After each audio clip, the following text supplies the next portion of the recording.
This is WWE superstar Drew McIntyre, and you're listening to the WWE Podcast. The champ is the one that everybody wants, me. It's going to WrestleMania. Claymore! Austin 316 says I just whipped your ass. This is my iron. You're gonna acknowledge me. Hey guys, welcome back to your AEW coverage. And you're actually a little bit of Rampage this week as well. My name is Travis Hughes, and I'm pumped to be back with you guys. What a great time to be a wrestling fan. So many great things happening in the world of wrestling. This was an awesome episode of Dynamite on 10/12, October 12th. I waited till the end of Rampage to bring you guys this show. Just because I wanted to, there were some things that Dynamite used to, like, you know, as a catalyst into Rampage this week, so I figured I would just lump the two. I haven't done that the last couple of times, but I may squeeze in Rampage every now and again, especially when like big matches are coming up on pay-per-views and stuff. You know, they touch on things on both shows. We'll get into Rampage a couple times as well. To kick off the show, bit of surprise. Renee Paquette. I've always said that name wrong. I have the correct pronunciation here, but it's Paquette. She debuts here. Opens up the show in Canada. Crowd favorite. She opens up interviewing Christian Cage. And I always love when they do this, when heels do this. Christian Cage made fun of the Maple Leafs for always losing in the first round of the playoffs. Oh God, that's great. I love it. I love when he's a Canadian guy, but he still has to, you know, pull the heel heat and make fun of a Canadian team. I love it. But you know, this interview led to the first match of the night, which was Jungle Boy and Luchasaurus. This match went. I mean, if you had asked me before this match who I thought was going to win, I would have said Luchasaurus. So in that regard, it went as people probably expected. I doubt I was in the minority in that thought process. He's a beast, Luchasaurus. I understand he's facing Jungle Boy. Dude's like a third his size, but he's a monster. And those choke slams that he gives to Jungle Boy are just violent. I love it. Yeah, he got the W here, though, to nobody's real surprise. Renee is back in another interview here with Ethan Page and Stokely Hathaway. This is your normal run-of-the-mill stuff here with these guys. Matt Hardy interrupts with Private Party, and this leads to a match on Rampage on Friday. But we return, I think, from commercial. I told you guys last week, I watch on Hulu, and sometimes I don't catch it live, so I sort of watch it later that night. And they cut the commercial at the weirdest times. I doubt they do that during the live stream, but it's super frustrating. So, I never know where stuff gets cut off, because Hulu is just the weirdest streaming service sometimes. But it comes back, and we have the Factory versus Warjo, which is a name I love, even though QT Marshall made fun of it. But Warjo wins after Joe locks in the Coquina Clutch on Camarado. He passes out. I mean, he didn't tap out or anything. But yeah, this is these two are a beast. They're such a beast team. Joe and Wardlow. They don't like. They could be. I don't even want to lump them in the category of a tag team, but it's cute and all that they have a team name, but they're just behemoths that just run through everybody, and it's sort of expected that, like, you know, they're just gonna roll through people, especially since Joe. They're both champions, you know what I mean? So it's like, what did you really expect here? After the match, Joe grabs Marshall and tosses him to Wardlow, and then Wardlow drops Marshall with the Powerbomb Symphony, and then the Embassy interrupts. They say their usual stuff, talking about Warjo sticking their nose in the embassy's business. They talked about the FTR, and then they said nobody's even seen FTR, and he wouldn't even let them enter Canada. And then FTR's music hit, and they came to the ring. This led to Aaron Solo getting laid out as all the faces stood tall at the end. This is a good segment, you know what I mean? You know what you're going to get out of these group of guys. But I very much enjoy watching Joe and Wardlow as a tag team together. These guys are just huge powerhouses, both champions. I forgot to actually write this down, and I'm glad I just thought of it. Samoa Joe is a much better talker on the microphone. I know that's a really weird way to put that. He gives good promos, but it's not just the promo skills. And I know that this wasn't really on display here. I just, as I'm watching this, I'm thinking of it live. But Samoa Joe, he not only does he give like a good promo, like a real passionate, badass promo, we know he's capable of that. But Joe also, he does really well with the give and take when these guys are giving banter back and forth on microphones. Joe does really well with that kind of thing, and I know this is sort of lumping some of these guys in categories, but these sort of big meatheads or just these giant behemoth guys, they're always the ones that don't really talk great on the microphone, or at least they just feel sort of awkward, and that is not Joe. He always hits the right tone, and he just has the perfect persona for his character. He's the kind of guy that really nailed down his own character. It never really changes no matter what promotion he's in. And that's the direction I feel Wardlow is going. And I mentioned, I think it was last week, that Wardlow has seemed to really sort of come into his own as it concerns being an entertainer. And sorry, I had to do that. He's just become comfortable with it, and it's become really cool to see. But moving forward, we have just checking my notes here. Oh, sorry. Tony Schiavone is interviewing Jericho. Jericho mentions, and this is a bit of foreshadowing, that Daniel Garcia is hurt and he hasn't answered his calls this week. In that moment, I was like, "Oh, this is foreshadowing at its absolute finest." Not that I knew anything was going to happen with this, and obviously we'll get to that. Whenever somebody brings up somebody else not being there, and they have a higher profile match that night, there's a good shot that person's going to make an appearance. This is not new for wrestling anywhere. You're like, oh, this person's not here tonight. And then bam, that person shows up later that night. It's just wrestling 101. But next we have Billy Gunn and Swerve Strickland. Swerve wins this from, help from the ropes. This was okay. This was an okay match. I don't know really what we expect from Billy Gunn anymore. Daddy ass or whatever you're wanting to call him these days. I don't really know what we're expecting from him. It's not like anything in the match was bad. I love that he's still tempting the Famouser. That's a great move that makes me feel nostalgic. But Swerve Strickland winning was the right move here. After the match, the Acclaimed came down to the ring to check on Gunn. Strickland's on the stage. But Billy Gunn and the Acclaim go to do the scissoring thing in the ring, but Mark Strickland and Tony Nese are there.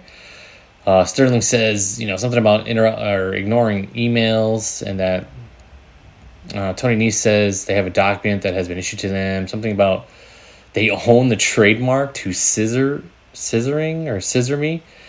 I forget exactly how they worded it, but this is an interesting direction to just steal the Acclaim's, their catchphrase and scissor me. I guess I don't know where they're going with this. I don't know. I don't know how I felt about it. You guys let me know on Twitter or however.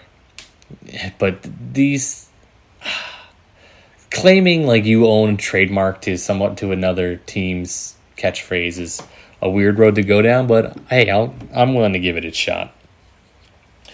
Next we have it shows footage of MJF and Wheeler Yuta from last week, and then MJF is in an interview. And in this interview, I thought it was really interesting. Well, first MJF says that Stokely Hathaway interrupts. MJF tells him, you have strike 2, or this is strike 2 for interrupting me, and strike 3, I'm going to fire you, sort of thing. MJF claims Regal is about as villainous as Mary Poppins. That was a great one.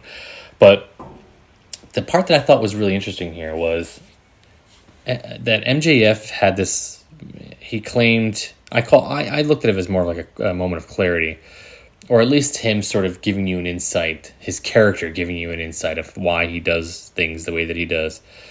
He's aware that the fans don't like him and the people backstage don't like him, and he's not really worried about that because when he's not even really a fan of the guy that walks through the curtain.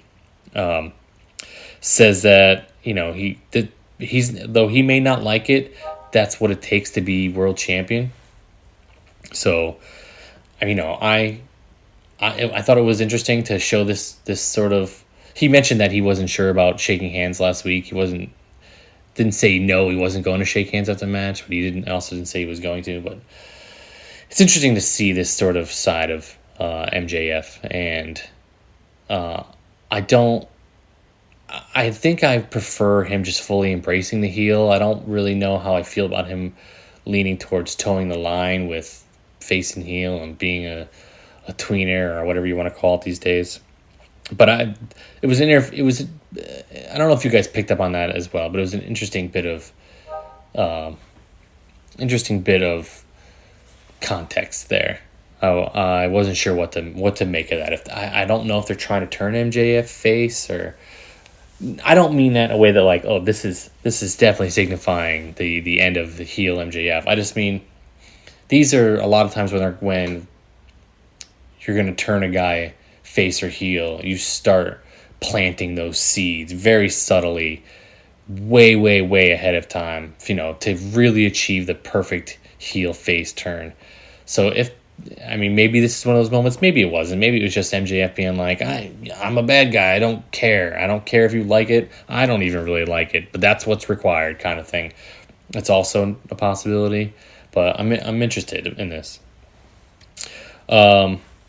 Moxley is next in the ring, being interviewed by Tony Schiavone. He says he feels good to be in Toronto. Everyone has come far and wide to knock him down. I'm trying to read.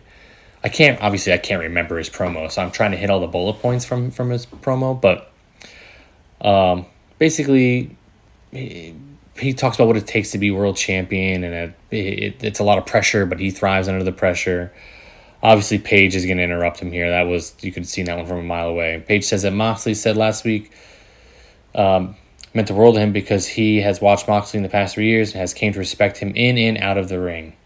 MJF is shown watching him in the skybox. Interesting bit of information there. And Paige says Moxley shattered the illusion he had about him when he called him a nice kid. And then he asked him if that is how Moxley feels about him, and Moxley says that's exactly what he thinks about him. So there's a bit of, we'll call it, doubt. I don't know, it looks like doubt. Maybe not doubt, but some self-consciousness happening there from Paige. I don't know if his point there was trying to deliver it so like, oh, do you look at me as a kid? Is that how you look at me? And that sort of thing is thriving him. I apologize for my computer dinging here.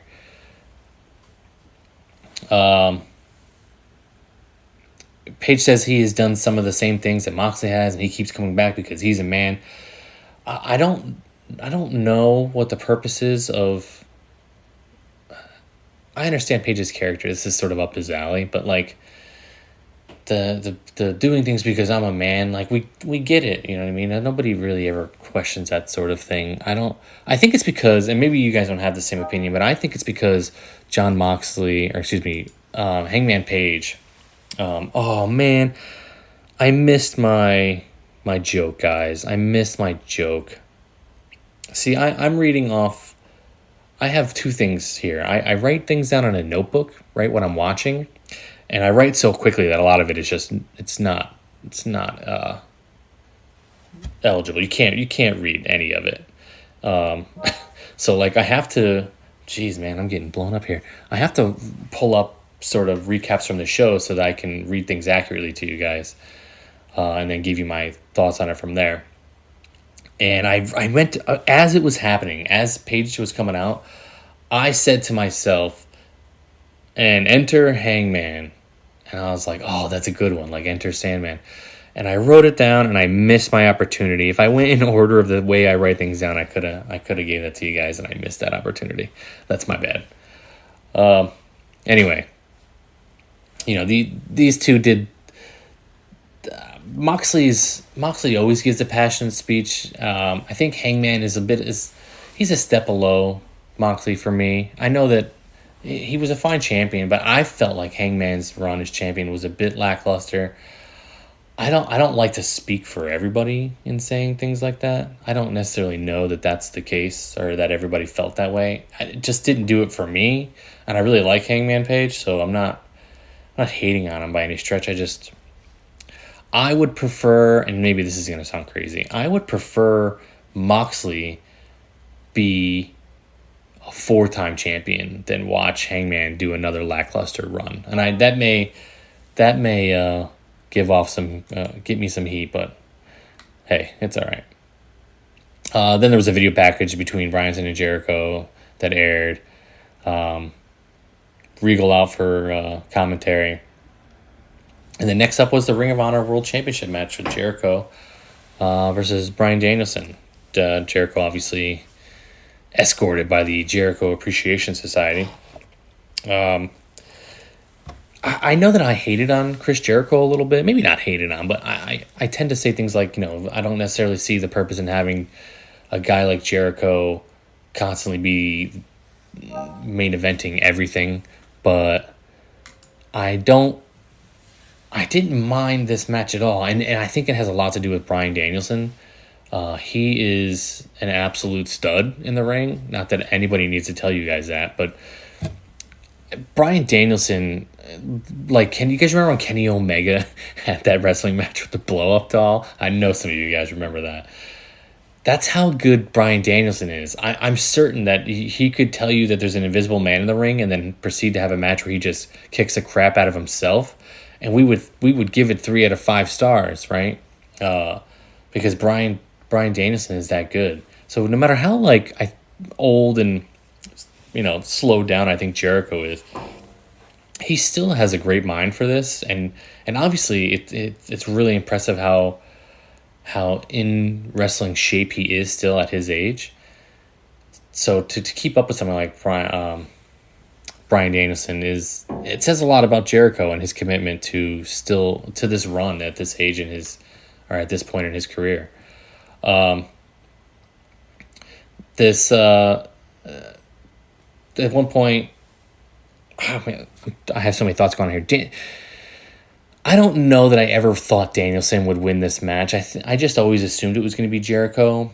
So when Daniel Garcia got involved, that was a bit surprising simply because you thought that he was pushing against the Jericho Appreciation Society. So this was a cool little twist. Daniel Garcia, he laid out Danielson with the belt. Jericho had crawled on the ring and made the pin. After the match, Jericho and Garcia hug, and Wheeler Yuta comes to the ring to check on Danielson. And, Jericho Appreciation Society retreats. This is... I don't know. I remember saying that I don't know that Daniel Garcia needed to be in a faction, but I suppose seeing it now, though, that this was the right call, I guess. I mean, I don't necessarily think that somebody just always needs to be in a faction. Everybody needs to be in some sort of faction or have an allegiance of some kind to some team. I don't necessarily think that's always that needs to be the case. So, but I don't know. For some reason, watching Garcia sort of help Jericho and assuming he's going to be, tagging along with maybe not full-blown member of the Jericho Appreciation Society, but just sort of in cahoots with, I think this was the right move. I can't even believe I'm saying that right now. Fifth match of the night was the tag team match between Britt Baker and Jamie Hayter versus Sheeta and Toni Storm. This was, like I said, guys, the women's roster is becoming better and better. And I don't mean that to sound like I'm coming from a place where it was just god-awful at one point. I have not been nearly as entertained. I've always felt like, and some of you may hate me for this, that WWE's was better. I've said that before, but I don't want to keep making the same points each time. But I'm constantly each week seeing things I enjoy more with the women's matches. Britt Baker had countered a roll up for two, and she locked in the lockjaw. Sheeta rolls through a 2 count. Sheeta slams Baker down. They exchange roll ups, and Sheeta finally gets a tight one for the pinfall. This is the back and forth, the very smooth transitions in between roll ups and the volleys of certain of moves, and it's just becoming very fluent and seamless. And it just seems like maybe not everybody, but it just seemed like that was lacking before. A lot of missteps and awkwardness, and it just seems like a lot of that's getting cleaned up. And maybe that's me nitpicking also. I don't...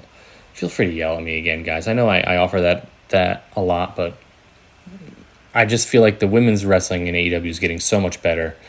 Where I had at one point written it completely off. I used to just completely skip them. That's not like a sexist thing. I felt it to be really boring. So in a time when I hated WWE and I just like, I'm not even watching this garbage anymore, and I just stuck to AEW, there were times where I was even just skipping the women's segment simply because there was a lot of awkwardness happening on the mic, and a lot of the matches were boring. There was a lot of like missed spots, and it was bordering on cringy for me a little bit. And that may be a bad take, and I'm sorry, but that's just my opinion.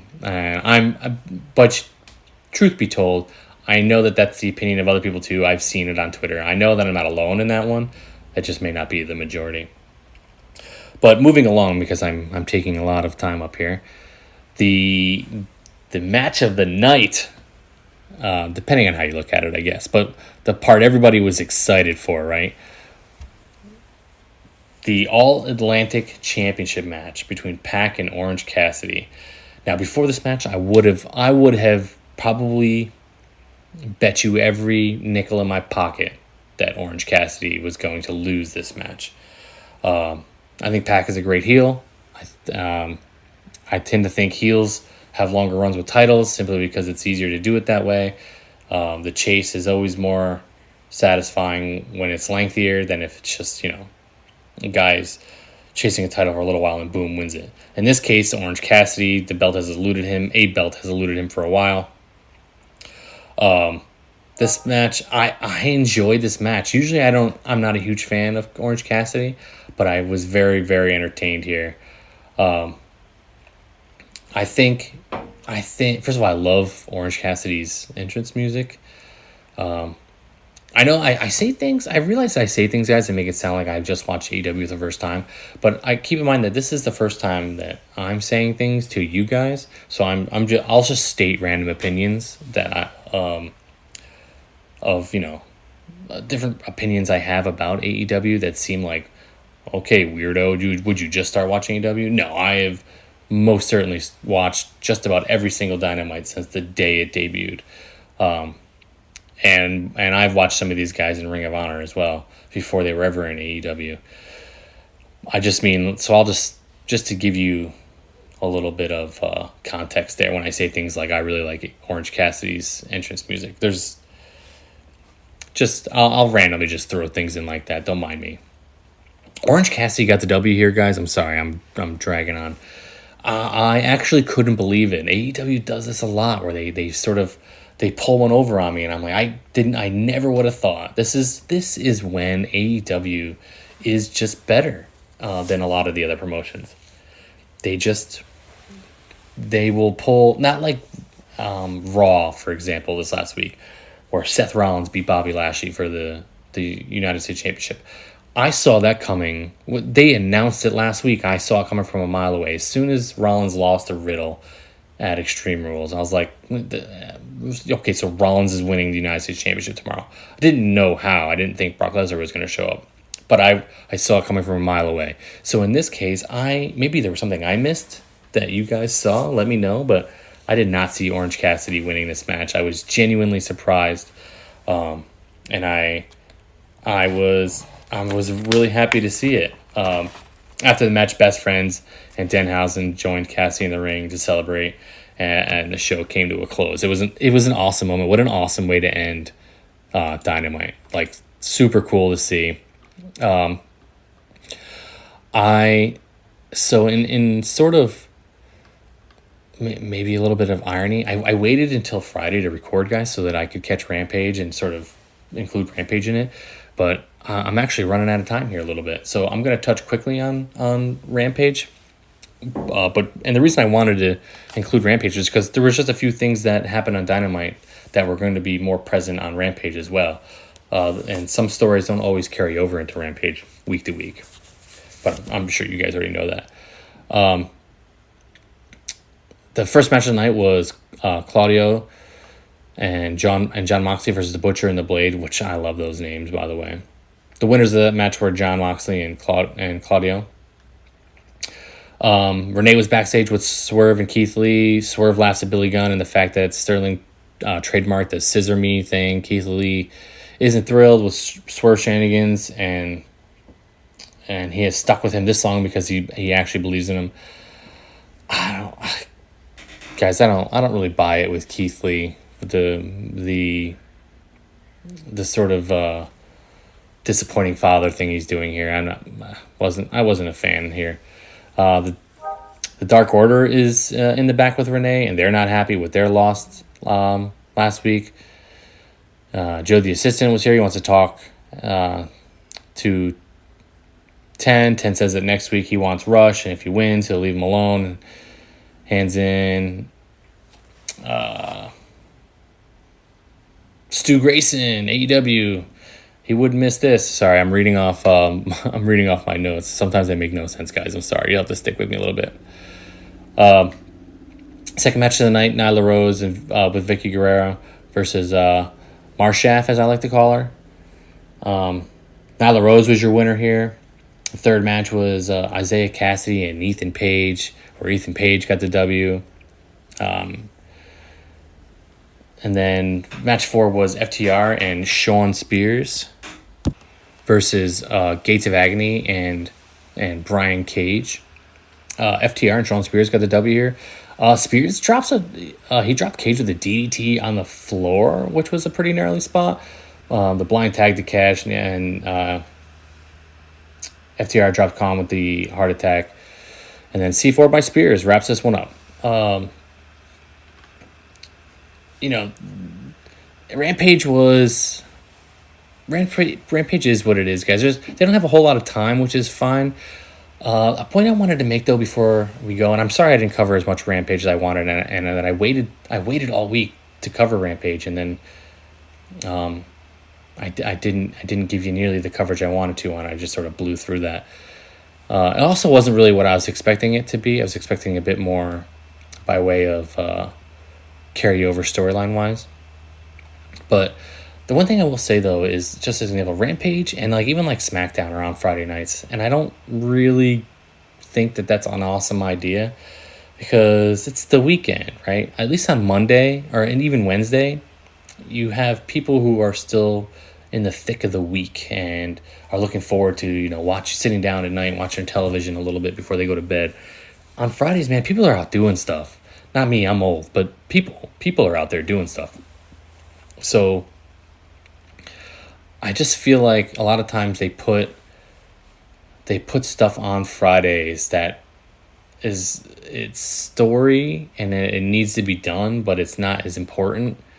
I don't know if you guys get that vibe. Sometimes I do, not always, but it's just like you put the less important stuff on Friday and so that it's not nearly as must see or must watch. And that can be disappointing because there's a lot of great stuff happening on Rampage. And I apologize I didn't get to nearly as much as I wanted to.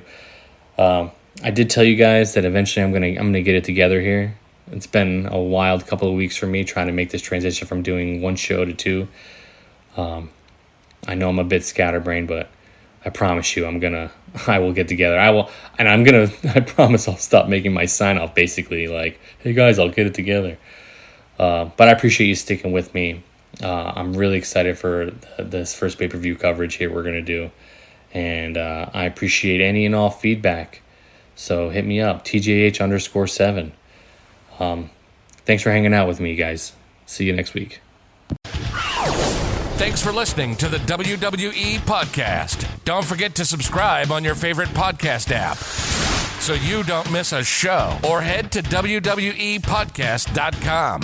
And for all of these shows ad-free, head over to patreon.com/WWE Podcast. Until then, we'll see you next time.